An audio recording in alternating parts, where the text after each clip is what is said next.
मित्रों, महादेव कब क्या करेंगे ये महादेव के अतिरिक्त दूसरा कोई नहीं जानता। केदारनाथ में जो भयंकर आपदा आई थी वो भी भोलेनाथ की मर्जी से ही हुआ था, क्योंकि महादेव को अपनी लीला के लिए धरती पर आना था। आपदा के समय एक साधु के साथ जो कुछ भी हुआ वो सुनकर आपके होश उड़ जाएंगे। असल में एक ऐसी दिव्य घटना घटी कि जिसने भी सुना वो हर हर महादेव कहने लगा। आज तक यह रहस्य बना हुआ है कि वो अद्भुत साधु कौन था, आखिर क्यों उसे बताई गई आपदा की वजह, और कैसे उस साधु ने वो अनुभव किया जो हजारों साल की तपस्या के बाद भी नहीं मिलता। आइए जानते हैं इस अद्भुत घटना के बारे में। मित्रों, 16 जून 2013 की वो रात सभी अपने अपने घरों में गहरी नींद में सो रहे थे। दरअसल पहाड़ों पर लोग जल्दी सो जाते हैं, लेकिन वो रात विशेष कारणों के लिए खास बन गई।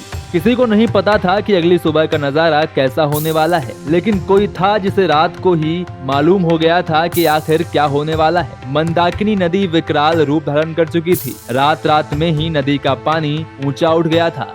रह रह कर नदी से गर्जन की आवाज आ रही थी, जो काफी डरावनी लग रही थी। मंदाकिनी नदी की ये भयंकर आवाज कई कोस दूर से ही सुनी जा सकती थी। हालांकि केदारनाथ दर्शन करने आए श्रद्धालु इस बात से निश्चिंत थे। उन्होंने सोचा कि केदारनाथ में इस तरह की बारिश और तूफान तो आती ही रहती है। यह सोचकर कुछ श्रद्धालु अपने धर्मशाला में सोने के लिए चले गए और कुछ लोग केदारनाथ के पास ही भजन कीर्तन करने लगे। इन लोगों में से एक साधु भी था जो पिछले 25 सालों से केदारनाथ में ही रह रहा था और बाबा केदारनाथ का बहुत बड़ा भक्त था। उस साधु को अपनी भक्ति की शक्ति से आभास हो चुका था कि आज यहाँ ऐसा कुछ होने वाला है जो कभी नहीं हुआ। उसने कुछ लोगों को भी बताया कि आज की रात यहाँ कोई आपदा आने वाली है, लेकिन लोगों ने उस महात्मा की बात को नजरअंदाज कर दिया। इसके बाद वे लोग वहीं टहलने लगे। कुछ देर बाद एक भयंकर आवाज हुई और लगा जैसे देव कुपित हो गए हैं। मंदाकिनी नदी पहाड़ों को चीरती हुई केदारनाथ की ओर बढ़ रही थी। लग रहा था जैसे धरती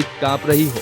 इसके बाद लोगों में अफरा तफरी मच गई। सभी इधर से उधर भागने लगे। लोगों में मौत का डर साफ देखा जा सकता था, लेकिन इन सब के बीच उस साधु के चेहरे पर जरा भी शिकन नहीं थी। वो मस्त मगन होकर जहाँ था वहीं बैठा रहा, क्योंकि उसे महादेव पर पूरा भरोसा था। थोड़ी ही देर में केदारनाथ मंदिर डूब चुका था और वहाँ के लोग इस भीषण आपदा में बहकर कहाँ चले गए पता ही नहीं चला। वो साधु अभी भी केदारनाथ धाम के द्वार के पास बैठा हुआ था। पानी में पूरी तरह से डूबने के बाद साधु ने कहा, हे महादेव, इस जीवन में एक बार आपके दर्शन की इच्छा थी। महादेव अपने भक्तों की सच्चे मन से की गई प्रार्थना को कभी भी अनसुना नहीं करते। साधु की इच्छा को पूरा करने के लिए महादेव वहाँ प्रकट हो गए और साधु को दर्शन दिया। दर्शन के बाद साधु महादेव को कहता है कि आपने दर्शन देकर मेरी सभी इच्छा पूरी कर दी। अब मेरी कोई इच्छा नहीं रह गई है, मुझे अपने शरण में ले लीजिए।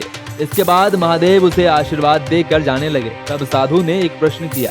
साधु ने कहा, हे महादेव, आप केदारनाथ धाम में स्वयं विराजमान हैं, फिर ये भयंकर आपदा क्यों? इसमें तो हजारों भक्तों की जान जा रही है। इस पर महादेव ने कहा, हे वत्स, जितने भी भक्तों की इस आपदा में मृत्यु हुई है वो सब मेरे धाम में आएंगे और कलयुग में समय समय पर ऐसी आपदाएं आती रहेंगी, जिससे कलयुग में पाप कर्म अधिक न बढ़ पाए। इतना कहकर भोलेनाथ अदृश्य हो गए और उसके पश्चात साधु भी अपना शरीर त्याग कर भोलेनाथ के धाम में चले गए। तो मित्रों, जब जब कलयुग में पाप बढ़ेगा तब तब भोलेनाथ इसी तरह आपदाओं को लाते रहेंगे। ये जानकारी अच्छी लगी हो तो कमेंट में हर हर महादेव जरूर लिखें। धन्यवाद।